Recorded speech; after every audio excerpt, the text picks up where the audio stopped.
All right. Good evening, ladies and gentlemen, once again. So we are going to recap session number 4, and then get into session number 5. So in a previous session, we spoke about NFTs. We spoke about what NFTs are, what are their use cases. Is it only just digital art, this funny looking art, or do they have a much more bigger and a broader use case than that? Now, one thing I forgot to mention the last time we were talking about NFTs, when Mandela was arrested, before someone is arrested, there's normally an arrest warrant, right? So during COVID, there is a farm it's called Lily's Farm. Lily's Farm is it's obviously it's a farm. It's like a museum, right? That preserves what happened, in those days and so forth. I think that's where Mandela was arrested, in Lily's Farm. So the lawyers, I'm going to talk about those lawyers as we continue. These lawyers, they wanted to assist Lily's Farm because they couldn't raise money and they were going to close down the farm because they couldn't raise money. So these guys actually took the Mandela's literal arrest warrant and put it on an NFT and used that to actually raise money for the farm. They raised over 130 or 180 $180,000 for the farm. And this kept the farm going, for a long time, right? So you see that there's so much that can be done with NFTs. There's a picture of what's this guy? Chabalala, when he was scoring the first 2010 World Cup soccer goal, right? So there is a picture where he's kicking that ball, right? People don't know that that picture can actually serve as an NFT, as a collector's item, right?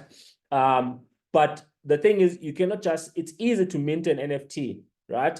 But you cannot just mint an NFT without the associated use case for that, okay? So we spoke about these NFTs and what they can be used for. We spoke about the difference between a normal token like Bitcoin and Ethereum versus NFT.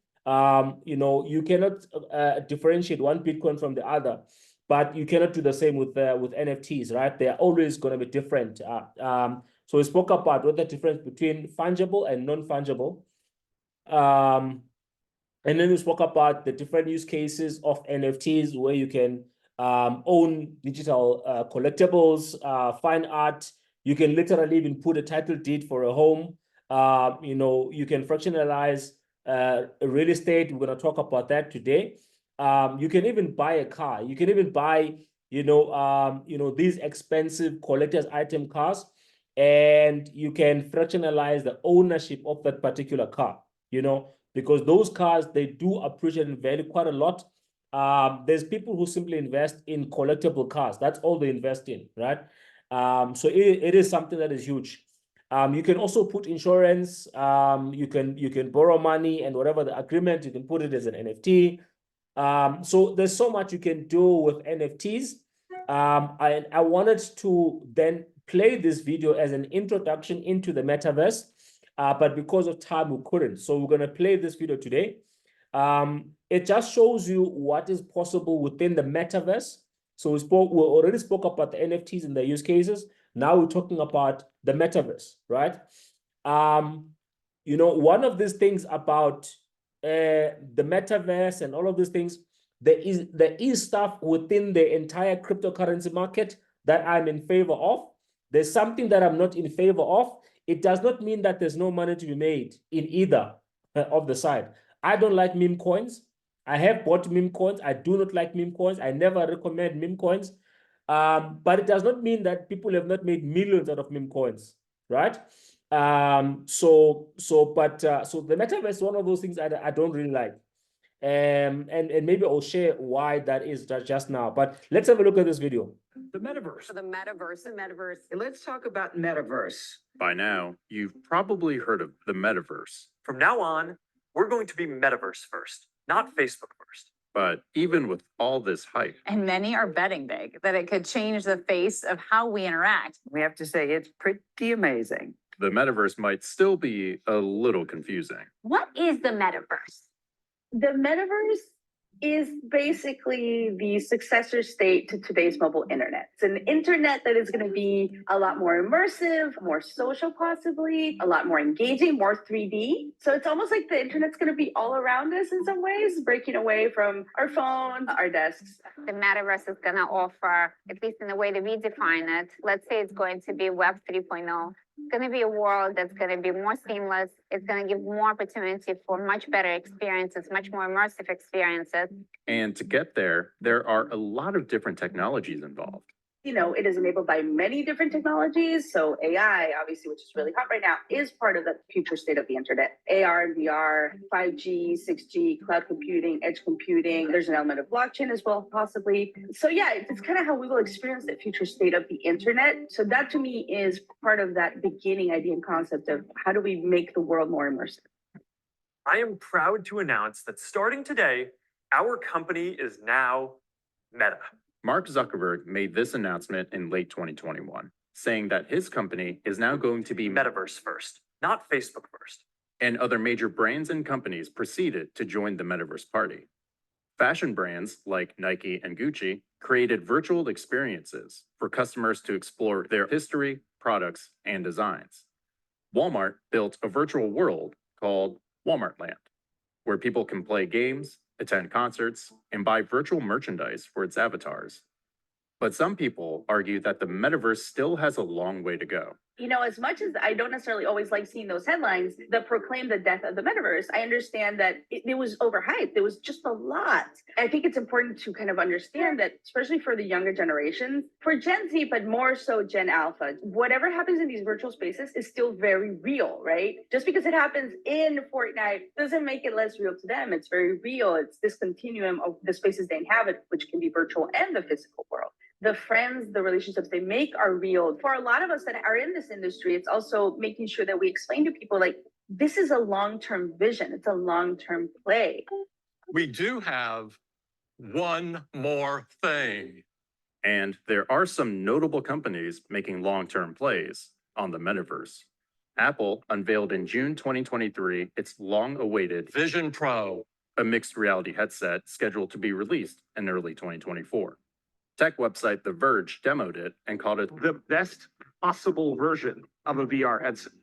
Also in 2023, BMW opened what it calls the world's first virtual factory, a digital twin of a factory that it can run simulations on before actually opening the real physical factory. BMW did this using NVIDIA's Omniverse platform, which its CEO has compared to the metaverse. Epic Games, the developers of the hugely popular Fortnite game, is also deeply invested in the metaverse after raising $2 billion to advance the company's vision to build the metaverse. The Lego Group, which announced a metaverse partnership with Epic Games, is also bullish on the metaverse space. Firstly, I don't think that Metaverse is going to be just one platform. I think Metaverse, at least in my view, should be platform agnostic. I think that's the benefit of it, is the fact that it's going to actually be agnostic to a particular platform. It's going to exist in different technologies, and it should be interoperable. And I think what's going to power it up is if people are able to move seamlessly through the experiences in the Metaverse versus actually being siloed into one particular platform. So whether it's on Roblox, Fortnite, NVIDIA's Omniverse, and through a Meta or Apple headset or something else entirely, there are a lot of different directions the metaverse could go. And that's the point. As technology, the internet, and the way we use both of them evolves. This is not going to go away. The internet will continue to evolve. Their hardware is going to continue to evolve beyond our phones. You know, what that post-smartphone future, new wearables are going to potentially open up new ways of us to engage with the internet. Those are all things that brands look at towards the horizon. So yeah, the long-term value is that things are moving fast, technology is converging, and a whole new generation that is going to change things is slowly, growing up. All right. So here is a scenario in the metaverse, right? So right now we're using Zoom to actually go through this course. what we could do in the metaverse is that we could all actually be sitting in a classroom somewhere virtually, right? You are sitting at home, wherever you are, but through the metaverse, we could be sitting in a classroom somewhere and someone is writing on the board, you're able to take notes and stuff like that. That's something that is all possible in the metaverse. There's a lot that is actually possible that can be done in the metaverse. There's a picture that I saw, which I did not particularly like. In the US, there was this guy who's a what we call is a homeless person, right? So he's sitting next to his tent on the side of the road, and he's wearing his VR headset, right? So, and I'm thinking to myself that, so this guy, because in the metaverse, you can be anything that you are not here, right? You can buy, for example, in Fortnite, my son plays Fortnite, you can buy a different skin with like a different skin with different powers and abilities, okay? So you could be poor in real life. In the metaverse, you can be one of the richest people, so that's the part that I'm finding hard to reconcile with myself, because it means that if I'm finding it hard to actually do something about my life here, I can then escape into the metaverse and live, most of my life there because I'm rich there, So there's a lot that's actually happening there. There is a metaverse place called Decentraland. Decentraland, Snoop Dogg, Eminem, all these other celebrities are buying pieces of land, right? So some of the stuff that you can do in the metaverse, you can buy a piece of land, you can rent out your piece of land, you can resell at a profit. If you buy a piece of land, because the real world that we have right now is moving into a virtual world, but it's just that there is more than one metaverse currently. There is Decentraland, there is Landian World, there's all these different metaverses. The question is, which one is going to win? Nobody actually really knows currently, because it's still way too early. And these are metaverses that are not built by your traditional companies like your Apple, your Google, your Facebook, now Meta. I'm not talking about those metaverses. I'm talking about metaverses that were created by the free market, right? So people have made money there by buying plots of land, selling them higher. Now you can imagine if you bought a piece of land and Snoop Dogg happens to buy a piece of land next to yours. What happens to the price of your land? It actually goes up, right? Because everybody, I cannot be a neighbor with Snoop Dogg. He's in the US, I'm here. But in the metaverse, if I can afford, I can literally go and buy a piece of land next to Snoop Dogg or any of my celebrities that I like. I can basically do the same. I can do the same. So that's all that is possible in the metaverse. So if you see those buildings that are next to the road, maybe with signage on, the people who own those buildings allow people to advertise on those buildings, and therefore they generate passive income from those adverts. You can do the same in the metaverse. So you can buy a piece of land, you can build a house, in our metaverse, in the company that I'm part of, right now, there's actually going to be architects, right? So you can literally build your own house in the metaverse. You can walk in it. Guys, it's crazy what's happening with this thing called the metaverse, right? But the opportunities there is that, if you come in early enough, you're able to sell your piece of land later on, or you can basically hold it, and find a way to create passive income with your particular piece of land, right? So that's the metaverse. And then, here's another thing. So another benefit for the metaverse is that there's an artist called Travis Scott. So Travis Scott had a concert, and this concert was attended by a lot of people, and there was a lot of stampede. People actually died, literally died in the stampede, in this particular concert. And then he decided to do a concert in the metaverse. He had over 20 million people attend that concert. Is there a venue on the planet where you can have 20 people attend a concert? It doesn't exist. But in the metaverse, you can have, hundreds of millions of people attend your concert because it's a virtual world. It's not a physical world. So you can have as many people as possible, in that particular event.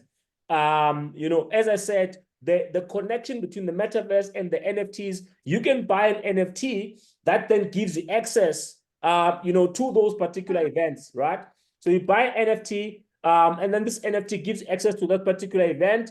Because you're holding this particular type of NFT, it can even give you discounts on other events or other concerts that this artist or any other artist is actually going to hold in the future, right?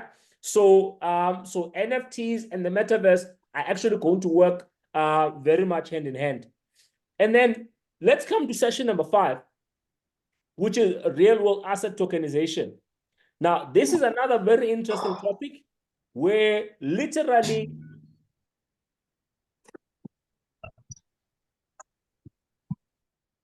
this is another world where literally millions, if not billions or trillions, actually trillions, will be made, because here's how people get rich in the 21st century.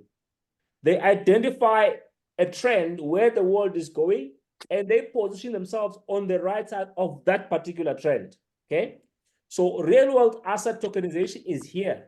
It's not something that's coming into the future, it's here, right? And all the assets in the world are actually going to be tokenized in the near future, right? So as I said, we could buy a car and tokenize it. We could buy a property and tokenize it. We could buy a mine, like a real physical mine, and tokenize it, right? So this then allows us to organize ourselves as ordinary people who cannot necessarily get capital from big companies or these big corporates or banks. We can, we've got stokvels, right? Do stokvels understand the concept of real-world asset tokenization? Because they can literally use the same concept, okay? So anyway, so real-world asset tokenization is something that's here that, we can basically use to really create wealth for us in the future. But how does it work, right? So real-world assets, it's like all physical assets, right? They can be represented in a blockchain as digital tokens, either as a token, just like Ethereum or any other token, or as NFTs, okay? So it allows for fractional ownership of assets, buildings, even funds, So it creates liquidity. It creates liquidity. So one of the biggest problem with real estate is liquidity. Let me make an example. If I own a property that's worth 10 million rand, and for some reason I cannot get money from the bank, I don't want to sell this property. I just need only 1 million, right, out of this property, right? So how do I go about, because if it's a house, I cannot say I'm going to sell the kitchen for 1 million. I'm keeping the lounge, the dining room, and the bedrooms. You understand? It doesn't work that way. So what can I do with my property? I can then choose to actually fractionalize the property, okay? So meaning I'll take the ownership of the property and I'll put it in a separate entity called a special purpose vehicle. And then the shares of that entity will then be tokenized on a blockchain, right? So if the value is 10 million, I only want 1 million. So I will go out there and I will sell, tokens. Of course, this must be a cash producing property, because otherwise, what's the incentive for ordinary people to go and buy tokens in that particular property, right? So there have to be an incentive, okay? So meaning there has to be some sort of ROI for those people. So what I can do then, I can tokenize this particular asset, and then I will keep 90% of the tokens. And the other 10%, which is with the 1 million, right, will belong to whoever gave me the million, right? So this is how you can do this for debt. You can do this for a lot of things. It also allows for transparency because everything is on the blockchain. You know, depending on where you are, South Africa right now, I can tell you from my interaction with these lawyers, we are one of the best places, even for companies outside South Africa, to actually tokenize their assets and list them in South Africa. Right? So, and everything works on a smart contract. It makes it easy for you to, you know, to extend your market. You can retain ownership and control. So there's so much you can do. Now, I want to show you this is a real development in Johannesburg, Rhinestone. Okay, so this is a piece of land that this guy is going to build 1, 2, 3, 4, 5, 6 houses. All right. Now, he doesn't want to use his own money to build these houses. He would rather want to partner with people. So what I actually want to do is I want to take you into the development itself so you can see how this thing actually works, right? So let me see if I can take you into that development right now.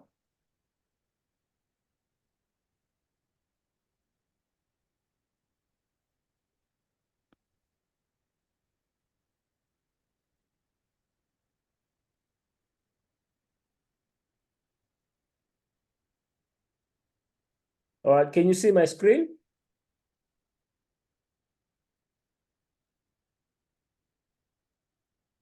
Yes. Awesome. Yes. Yes. So look at this, right? This is a development. It's in Joburg, right?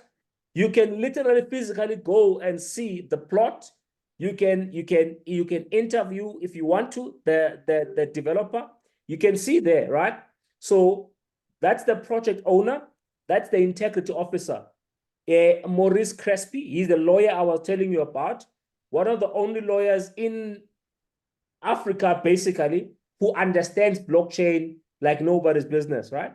So the crazy thing here is that you can see, you can check the floor plans, you can check the brochure, you can check the white paper. Remember, we mentioned what the white paper is.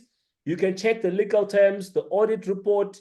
You can check the financial plan, the financial pack with all the projections, right? You can check the property and the company documentation. So all of those things that you can see here. See, those are the layouts of these different types of properties, right? So, so these are some of the deals that they've tokenized. This one is sold out, Basani Medical. So this would have allowed you to invest into a new state-of-the-art medical facility, right? But look at all these other projects that are still coming. Sky Haven, it's residential. The Alchemist, which is commodities. Libex, it's private equity, right? So we're talking ownership.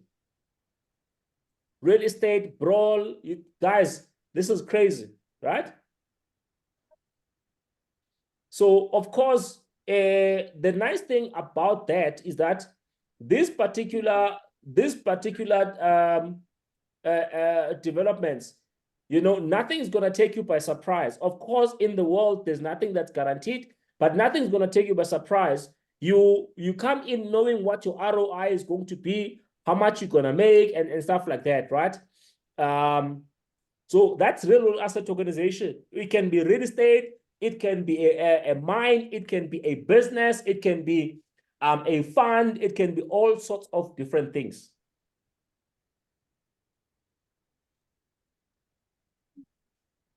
Making sense? So now I want us to have a look at some of the different ways to get into, to actually earn money into crypto, right? Earn money in crypto.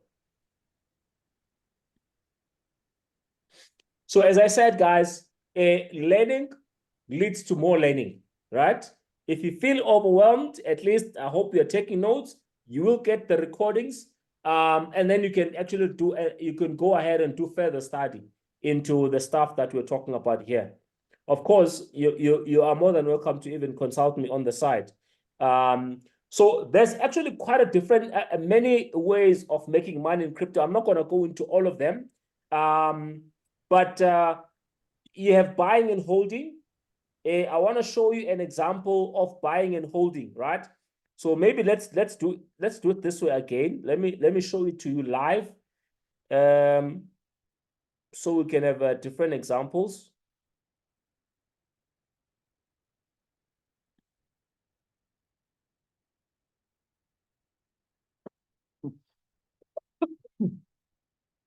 Sorry about that. So this is CoinGecko.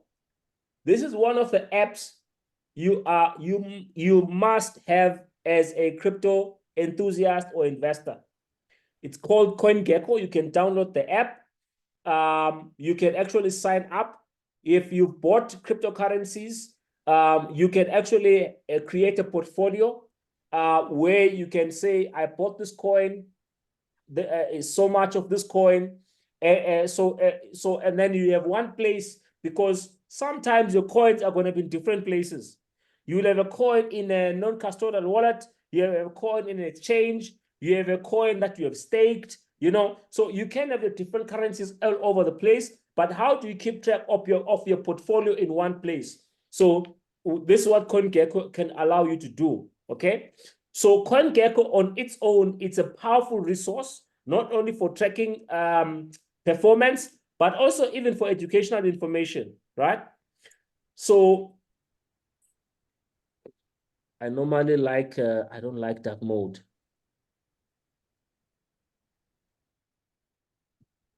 I don't know, it feels like it's blinding me, guys. I hope everybody likes this one as well. All right, so this is CoinGecko. So this is what I wanted to show you here. For people who are new in crypto, who don't necessarily fully understand, I often recommend that they only look at the top 10 or the top 20 cryptocurrencies, right? And even then, you do your due diligence on that particular cryptocurrency that you want to buy, okay? So let's have a look at this. Let's look at Bitcoin.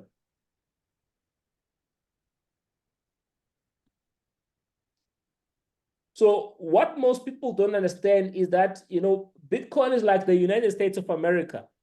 When Bitcoin catches a sneezes, the entire cryptocurrency market catches a cold, right? When Bitcoin is happy, the entire cryptocurrency market is happy. What does that tell you? In everything that you're doing, on Sunday, we're going to cover how to create a cryptocurrency portfolio. In everything that you're doing, you want to have Bitcoin as a cornerstone of your portfolio. 30%, 40%, 50% of your portfolio, it depends on you. But I strongly recommend that you have Bitcoin as a cornerstone for your portfolio. So let's have a look at what buying and holding looks like, right? So have a look at the date there, right? It's the 10th of February, 2023. Can you see that? Mm-hmm. Right? 10th of February, 2023. Now, if we had bought Bitcoin at that particular time, the price of Bitcoin would have been $21,820. In fact, let's put it in rand so that we fully grasp this. So who remembers when I was talking about the XDR currency? Look there, IMF special drawing rights. Right? That's the IMF's own currency. Remember, the IMF is not a country, yet it's got its own currency. Anyway, we're not there. Right. So let's have a look at this, guys. So if you had bought Bitcoin on the 10th of February 2023, you would have spent $383,000 to get one Bitcoin, right? But just 12 months down the line, what's the price of Bitcoin today? See, the price of Bitcoin today is 910,000, guys. Meaning you would have doubled your money in 12 months. Now, what happens if you had bought? What happens if you had bought Bitcoin? Let's check another date.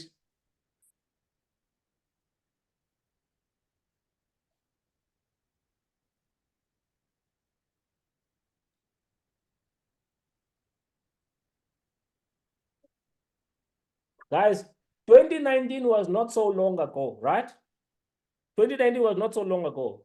So you would have bought one Bitcoin for 46,000 rands in 2019 in February, right? Let's say you bought 3 Bitcoins, just 3 Bitcoins, right? Or you bought Bitcoins for 10,000, right? And you got a 0.3 something, whatever the case is, right? So it means now you would have multiplied your money how many times? So do you see, guys? So this is what buying and holding means. It means you buy a coin and you buy a coin, you hold on to the coin, give it time. After time, the value of that coin increases. But the challenge with buying and holding is this. So let's say you bought one Bitcoin here, right? At 48,000, right? Yes, you are happy. December 9th, 2018, you bought one Bitcoin at 48,000. And now you are selling today that one Bitcoin at 910,000 rands, right? So you've made over 800,000 rand in profit. Yes, you are happy. But now, if Bitcoin goes to 1.3 million tomorrow, right? Or it goes to 1.5 million, how will you ever get Bitcoin? How will you ever own a Bitcoin? You understand that you would have sold and you would have got fiat. You would have used that fiat to buy whatever, buy a car or buy a house, whatever you would have done with it. But then you no longer have a Bitcoin, right? And what are some of the predictions for the price of Bitcoin? Guys, I've seen crazy predictions for the price of Bitcoin. I've seen 1 million, I've seen 2 million, I've seen 10 million, I've seen even 1 billion for one Bitcoin, right? So Bitcoin is one of those things that if you own it, you don't want to let go of it, no matter what the price is doing, okay? Because the price might go up, the price might go down, but long term, we know that you will become rich owning Bitcoin. There's only going to be 21 million Bitcoins to ever exist, right? And out of that 21 million to ever exist, about 6 million is out of circulation, lost forever, right? With people that lost their private keys and stuff, it can never be accessed, right? So there's really about 15 million Bitcoins to ever exist right now. How many millionaires in the world, right? How many people are now changing their minds in terms of, owning, cryptocurrencies? And their first entry into crypto is definitely Bitcoin, right? So anyway, that's buying and holding. We can look at this with different cryptocurrencies. As I said, Bitcoin, Ethereum, maybe BNB, Solana, yes. I'm not saying what you must buy, what you must not buy, but I'm just saying you need to, whatever coin you want to buy, do your own due diligence, understand the team behind, understand the problem it solves, understand the utility of that token, understand whichever coin or token is trying to solve that particular problem that particular coin is solving, right? What's the competition like? And so that there's quite a lot. For example, all these other tokens, Ethereum and other, they were created because Bitcoin could not do decentralized finance, right? That's why they were created. But the problem is, what happens when, for example, right now, there's so many projects that are working as layer 2s on Bitcoin that are working on bringing decentralized finance onto the Bitcoin, blockchain. So what happens when those gain steam? Because remember, Bitcoin is the safest coin you can find on the planet, right? So what happens when that gains steam? what's going to happen to all the money that's in DeFi in other tokens, right? Because one of the flaws of DeFi with other tokens that there's been quite a lot of hacks, specifically on the BSC chain, right? On the Binance chain. But you'll find that there's never been a hack on Bitcoin, right? So what happens when you start building DeFi on Bitcoin, right? Through layer 2s and so forth, it means some of that money is going to move to the Bitcoin DeFi. Now, one of the things I want you to maybe check here since we're here is you can come here and you can click on currencies and then click categories. So this one then categorizes all the coins based on their narrative, okay? For example, FTX Holdings. Why was this created? Remember, FTX is the cryptocurrency exchange that went bankrupt. The owner of the exchange got arrested and so forth. But now there were tokens that this particular exchange used to own or still owned, right?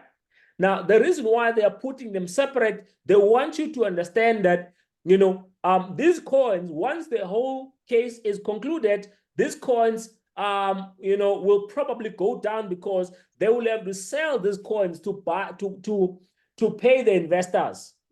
So there's a possible dumping of those particular coins.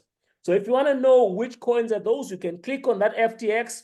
It will then list for you those particular tokens, right? So you can see they've got Bitcoin, they've got Ethereum, right? So you can see all those particular tokens.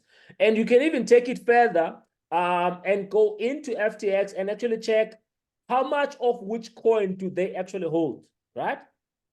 So, and then this is layer 1 tokens. So your layer 1 tokens will be like Bitcoin, Ethereum. Layer 1 means it's a token of which we then build other layers on top of that, right? Or other dApps. Remember, we talk about dApps, decentralized applications, where we build other decentralized applications on top of that, right? So you can have a look at those. Smart contract platform. Remember, we said DeFi is about it's about smart contracts. You cannot have smart contracts if you don't have you cannot have DeFi without smart contracts. So here you'll find all other tokens that specialize on smart contracts, and therefore, you know, people are building decentralized applications on top of that, right? So there's Ethereum, there's BNB, there's Solana. You know, Solana had an outage the other day, but it seems like the price couldn't really care about that, which is interesting. There's Avalanche. So you can have a look at all those, right?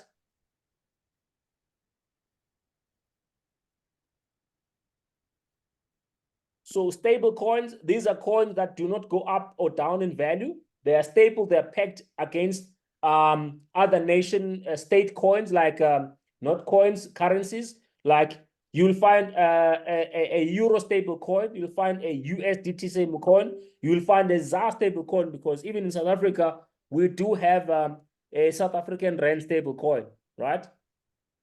Okay,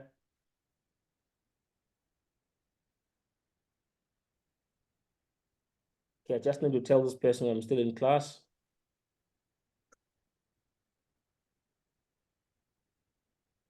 All right. So, and then you can also check exchange-based tokens. So I'll talk about this maybe just now or on Sunday. Centralized exchange. So you'll find that there will be a duplication here because exchange-based will be just general exchanges. But the centralized exchanges, these are exchanges that take your KYC, like Luno, Altcoin Trader, Vela, Binance, Bybit, where you're putting your money on those exchanges, right? But then you also have got decentralized exchanges. They will also have their own token. So that is why you'll have the difference there, right? Exchange-based, it's everything. But then centralized will only be to centralized exchanges. So you can have a look at this. I'm sure there is also, you look at the metaverse, right? So tokens that specializes on the metaverse, and it can be it can mean different things, guys. For example, Render. Render is a token. These guys, they are actually helping other companies to create 3D images and this augmented reality. Sandbox is more of it's a metaverse on its own. Remember, we spoke about Decentraland. Infinity X it's a game that is played in the metaverse, right?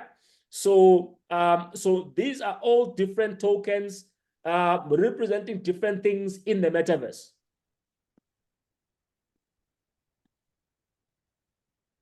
So if you want yield farming, you can also check there, right? There's also AI tokens. So there's also Binance Launchpad. So we'll talk about launchpads as well, probably on Sunday.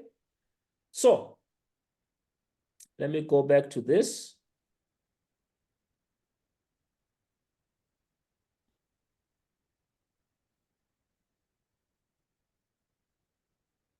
So I went there to show you guys buying and holding, but I ended up talking on a lot more than just buying and holding.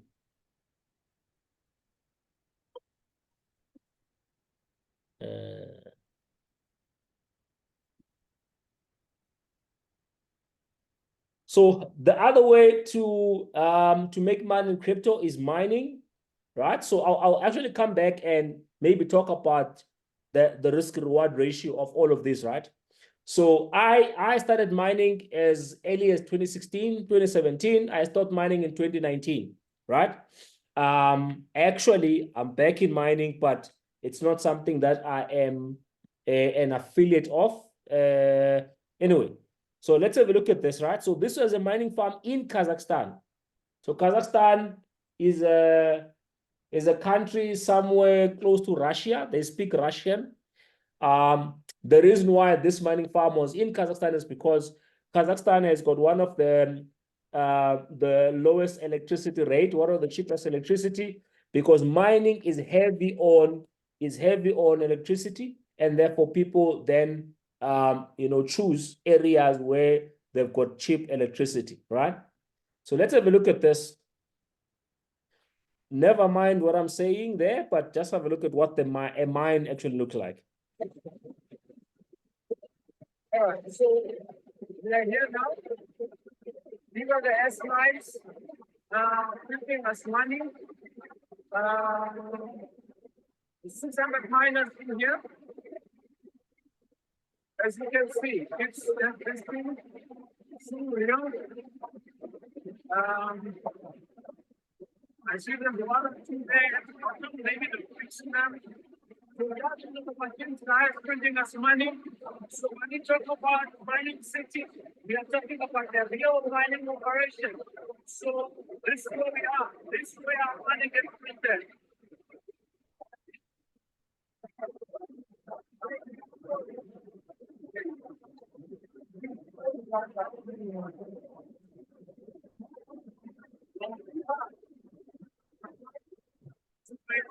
Ladies and gentlemen, printing money.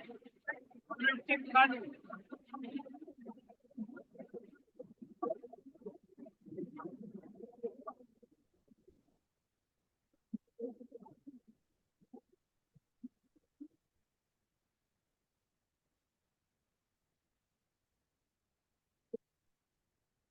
All right, so that was a mining farm in Kazakhstan. This is a random picture I took from the internet. It just shows you how a mining farm, there's different types of mining farms, right? But this was a Bitcoin mining farm, right? So you can still, even today, as I said, I am still mining in my own capacity. But mining is remember what we said when we started. What is being mined? Okay. Okay, so here we are mining Bitcoins, right? So let me take you back a bit.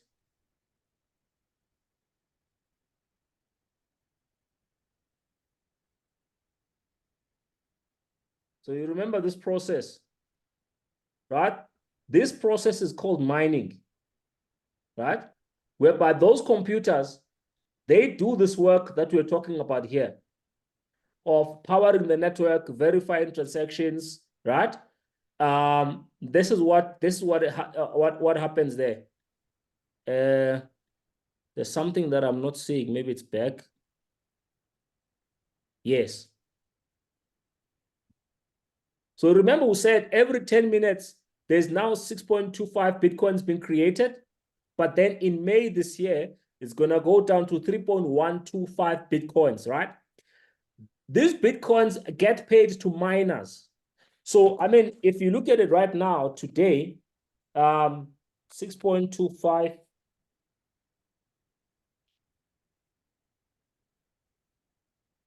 right? Bitcoins every 10 minutes times 6, right, for 1 hour, and then times 24. So that's 900 new Bitcoins being mined every single day. Now, one Bitcoin is 910,000.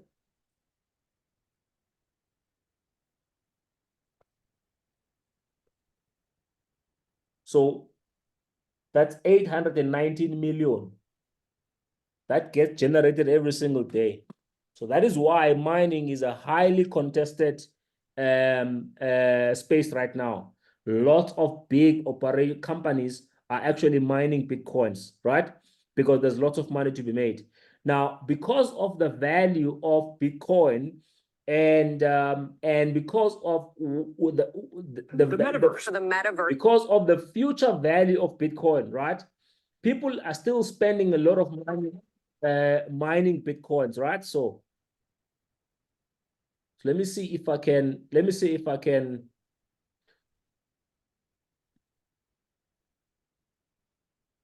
So it's either for you to start a Bitcoin mine on your own. It's either you need to have lots of money to buy the equipment.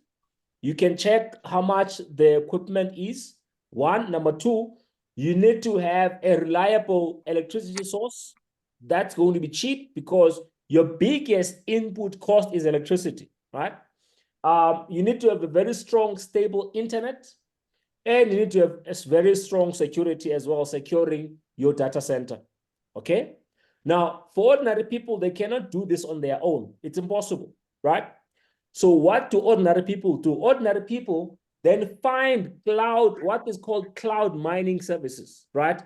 For example, the company I was with here was called Mining City. They had management issues, of which they're still trying to solve even today. But there is a company that I'm mining with. I don't want to mention the name here, but there is a company that I'm mining. It's a cloud mining platform where you can buy a share in their cloud mining, and then every single day, based on what you are contributing to, what you contributed to your mining, to the entire mining facility, you then get a share of the Bitcoins that are mined every single day. Now, that share could be as small as, let's say, 0.0, depending on obviously on how much computing power you bought. It can be a share as small as that, right? 0.0005, right? Daily. Or it can be 0.005 daily, right? Now, if you get this daily, obviously, it will accumulate to something over time, right? That can be worth a lot more in the future. So that's Bitcoin mining. This was my introduction to cryptocurrencies, guys, right? At some point, I really wanted to start my own Bitcoin mine, but it's just too expensive, okay? So, and then the other part or the other way where you can make money is called staking. So within cryptocurrencies, you have something that is called a consensus mechanism, right? Consensus mechanism, we spoke about Bitcoin right now and Bitcoin mining. It's what those miners are doing is called proof of work, okay? They have to do computational power, right? For them to compete for those new Bitcoins. Then that's proof of work. Then you've got something that's called proof of stake. Okay. Now, proof of stake is another consensus mechanism, right? So now that one simply work with nodes, right? With nodes and node validators. So what happens is that you can, if you're owning Ethereum, you can take your Ethereum and put it on a staking pool, right? By putting it, you either run your own node, which is going to be quite expensive because you might need to have, let's say, 1,000 Ethereum or whatever the case is, and you need the hardware, right? And you need to set it up. The easier one is just like cloud mining. You can club or join a staking pool and put your Ethereum there, and then your Ethereum will simply gives you interest. It gives you interest over time, right? That is what staking is about, right? So you put your tokens, you earn interest, but once you have staked them, there's nothing you can do. You cannot sell them, you cannot trade them. You have to first unstake them, take them out, and then go and sell them or trade them or do whatever, right? But then the minute you unstake, then you stop earning interest.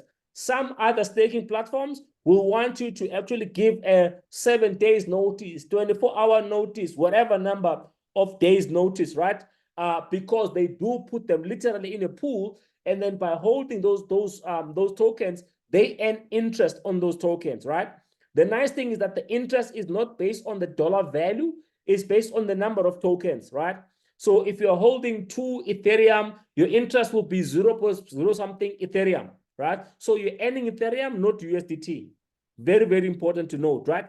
So that is staking. Staking on its own is not going to make you rich necessarily unless you're holding lots and lots of cryptocurrencies.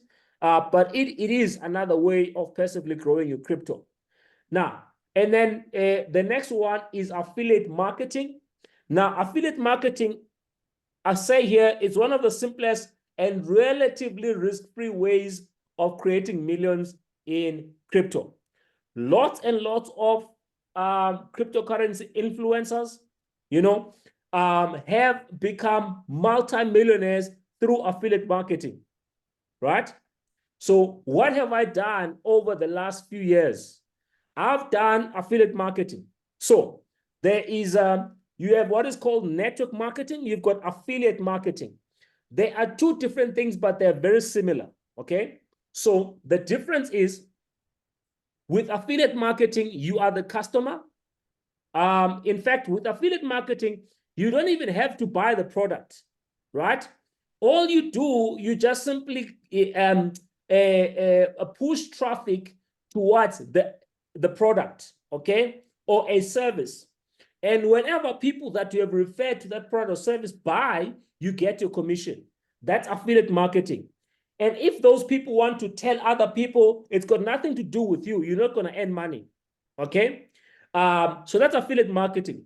But network marketing is different because yes, you do refer people, you do get paid commission once they buy, but then with network marketing, that is why I say in network marketing, we do 4 things. 1, we sell, number 1, by referring people to a product, right? We sell. And number 2, we then recruit. Who do we recruit? The people who have bought, not outsiders, people who have bought, customers. We say, you see this product is working for you? Do you know that you can actually make money by also referring people to this product? That's recruitment, right? So we're recruiting people to actually do what? To do the same thing, which is selling. What will they benefit if they sell? They also get commission, right? So we sell, we recruit, and number 2, we duplicate. By helping these people that we've recruited to actually achieve success as well in network marketing, that's called duplication. And then number 3, we lead, right? And that's how we make money in network marketing. But in affiliate marketing, it's only 1. You refer, you get paid, that's it. So you can do affiliate marketing in a network marketing structure, but you cannot do network marketing in an affiliate marketing structure. Making sense? You can do affiliate marketing in a network marketing structure, but you cannot do network marketing in an affiliate marketing structure. Okay? So now I'll give you one example, right? I recently created a group, for Bitcoin. And I said, people that want to buy Bitcoin, come here and right? And then I gave them a link to create an account on Vela. Why do you think I did that? When those people create an account with Vela, I am actually going to get, it's a small amount, but if you refer a lot of people, and over time, and it's a lifetime commission, by the way. If I gave you a link and you signed up on Vela, using my link, every time you transact there, Vela gives me 10% of their transaction fees. It's not a lot, but it's something over time, especially if you've got a lot of people transacting with a lot of money, okay? So this is by far the easiest ways, guys, you can make money in crypto, is simply being an affiliate marketer. You can register on an exchange, study the exchange, and create content on that particular exchange, drive traffic to that particular exchange, right? And that's how people like, there's so many guys I follow and I admire who have made lots of money in crypto. All of them, they've made money through affiliate marketing, right? That is why almost every video you watch about crypto on YouTube, what happens in the comment, in the description, it's links, different links for different exchanges. Why? That's how they make money. Okay, so it can be exchanges, it can be investment platforms, it can be different things, right? For me, I've made millions through affiliate marketing. In fact, network marketing, which is a big brother of affiliate marketing, right? And by the way, I still am an affiliate market or network marketer even today, right? This is one of the best way, guys. I know people. The lady that introduced me to, she was not the first one to introduce me, but she was the one who mentored me. Ohana. She is now in Dubai. She lives in Dubai. She lives like a queen, right? Why? She built a network marketing business, and unlike us, she didn't spend all her Bitcoins on Gucci's and Louis Vuittons and traveling and all of that, right? So right now, she's been accumulating lots and lots of Bitcoins over the years, right? So right now, she's in a very different space, right? She accumulated all those cryptocurrencies through what? Network marketing, right? So for today, I want to end here. Just to summarize on this particular point, everything, guys, everything in the world is risky, right? You just have to understand that making money requires courage. It needs courage, not information. A lot of you think it's information. It's not. It's courage. Because picture it this way.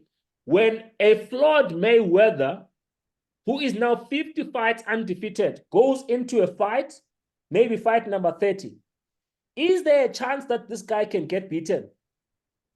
100% chance he can get beaten. When he trains for that fight, does he train thinking that I'm only going to be the only one throwing punches? I don't need to learn defense. I don't need to learn anything of that nature. It's just going to be me walking into a ring and punching the guy's face off, and that's it. I win. It doesn't work that way, right? He has to also budget for some of the punches that he is going to get as well. So that's how it works with making money in any area of life, right? So you have to understand that whenever there's a possibility of making money, there could be a slight possibility of losing money. How do you minimize that? It's information, knowing what you're doing, right? Understanding what you're doing, right? So now we said buying and holding. In terms of a scale, 1 is to 10, depending if you're buying the right thing, there's very little risk in buying and holding. You just have to buy to hold over a long period of time. And then you've got trading. So trading is, I tried trading myself, even before getting into crypto. I tried trading Forex. I quickly left. I realized what I realized. And then in 2021, I started trading crypto. I remember I took my account from 31,000 to $48,000. And then I lost it all in one night, $48,000. I lost it all in one night. Some of you would have killed yourselves over 48,000. You know, I lost it all in one night. I was careless. I went into a trade. I went into a trade and I thought the market was going to rebound and I didn't put a stop loss. I woke up, my account is gone, wiped, clean. Okay. So are the people making money in trading? 100%. Do they lose money sometimes? 100%. So you then have to choose. I know for a fact myself, I'm not a trader. I'm not saying I might not trade tomorrow, right? In fact, I will trade, but that's not the person that I am. It won't be my bread and butter. It's something that I will do, yes, but it won't be my bread and butter. I know where my strength lies. I'm not the kind of person who wants to sit and analyze charts, right? And if you are if you are in crypto and the only thing you do in trading, you simply analyze, you do only technical analysis, you don't know what you're doing and you're going to lose money you're going to lose money, guaranteed. Why? Crypto is a small market, is driven a lot by sentiment. Yes, look at the technical analysis, but also look at what's happening on Twitter, look at what's happening on Telegram, look at the news, right? Because that's what moves crypto, you know. Look at that particular project. You know, are there any news coming up? Are there any updates coming up? There are apps that I will share with you that you can actually go and check to see if there's any news on any project. And then you can see if this is going to be significant news, if you want to long that particular token because of that, or you want to short it, you know, depending on what you want to do, right? Cloud mining is what I mentioned, that you can buy a share in a cloud mining facility, and you can then get paid. The nice thing here with mining is that your mining contract is normally 3 to 4 years, right? 3 to 4 years of you getting paid small fractions of Bitcoins every single day. You know, and then staking, you normally will get 5%, 10%, 8% per year, right? Depending on what coin you are staking. The higher risk coins, meaning newer coins, you might find 80%, 40%, or even more, but then those particular coins can go to zero in value.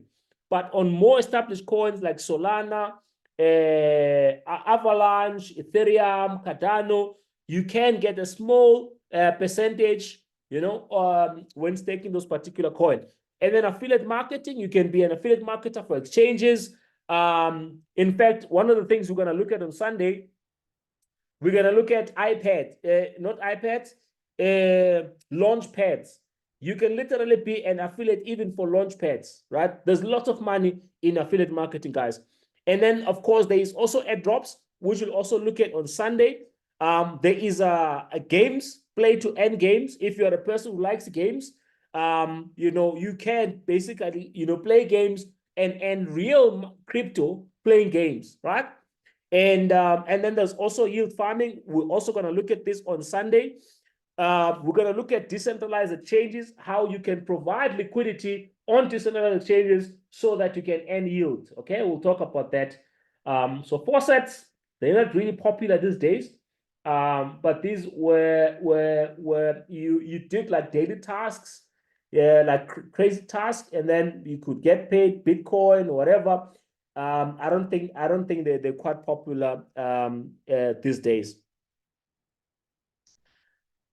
Right. So as we close off today, are there any questions, comments, or on what we've spoken about today?